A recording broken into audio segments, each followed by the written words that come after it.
Guys, it's been so long since I've done an INFP scientist and I have been missing this series a lot. I've really been back into science in terms of just studying it in my own time. Really fascinated again, so I wanted to do a geology topic today. And you know I call you guys my precious gems, so I thought it'd be kind of fun to do the science behind what exactly a precious gem is. So we're going to start off with the basic stuff and lead up into eventually what a precious gem is.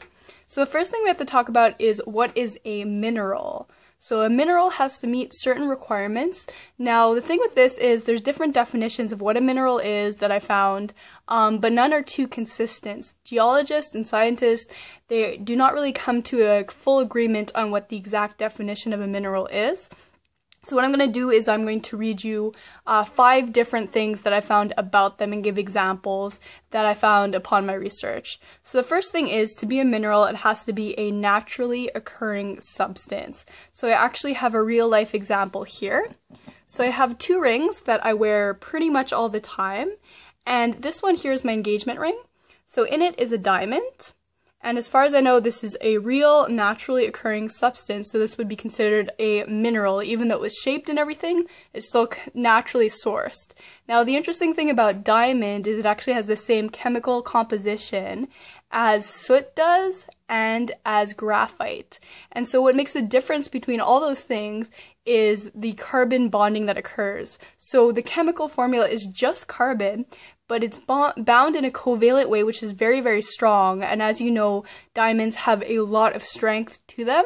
So just the way it's bound causes a huge difference in the actual compound itself. So quite interesting. And also for my other ring here, I wear this quite a bit too. This is my promise ring.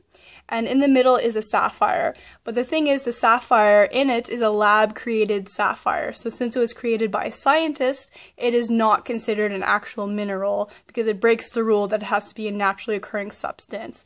But if you're curious, sapphire is actually from the mineral called corundum, and it's an aluminum oxide, but what makes the beautiful blue color in this are different trace elements that are present, such as iron, titanium, different ones, and that causes the very distinct blue color of this sapphire.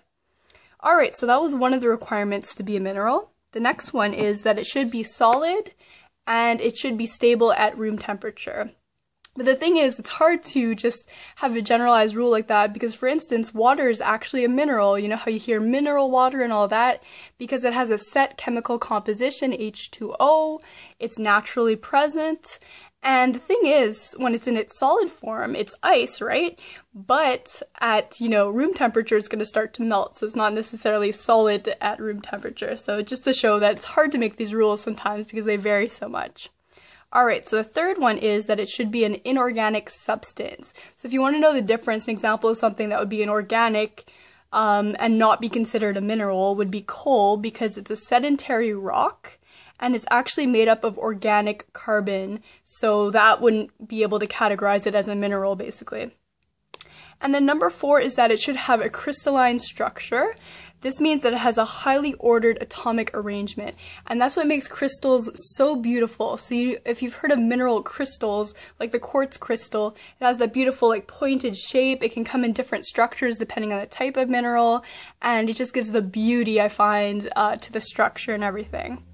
And the 5th one is that it has to be represented by a chemical formula. That is absolutely required. So the most common minerals that are present on Earth, number 1 is called feldspar, and the second is quartz, just for your information.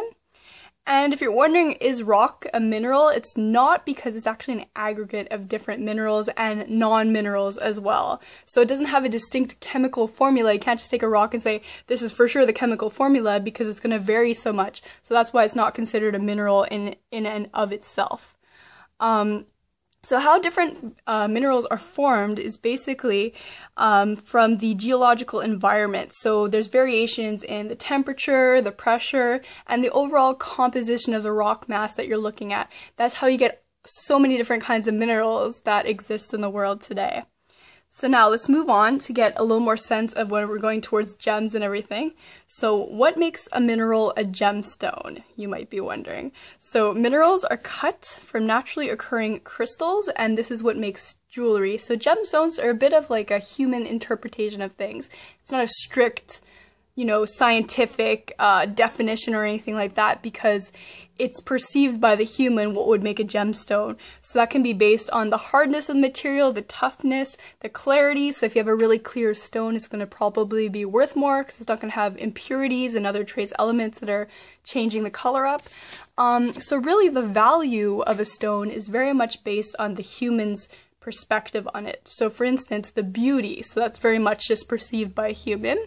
The size, the abundance, so for instance, amethyst is fairly common, so it's not going to be worth as much. It's way more abundant, but you're going to have some other elements, and minerals compose these elements that are not going to be as common. So just to clarify, a mineral is made up of different elements, and the elements you can see on the periodic table, because this can get confusing sometimes when you're saying, wait, what builds what? It's hard sometimes in science, and I'll even get confused in biology, you know, where's the starting point and how it builds up into other things. So just to clarify that for you guys. And then the very last thing is the semi-precious versus the precious gems. So we're there now. So the precious gems are actually emeralds, rubies, sapphires, and diamonds. So I wanted to ask you guys, which one of those four things do you associate with the most? If you haven't guessed, I mean, I'm wearing green today. Emerald is the one for me. It's my birthstone. Green is my favorite color. And I heard in terms of spirituality that emerald is linked with love and preserving love, and I think that's a very beautiful thing. So thank you for watching my precious gems. Feel free to comment down below if you have anything to share. I'd really appreciate it if you answered my question, and I'll see you all soon. Bye everyone.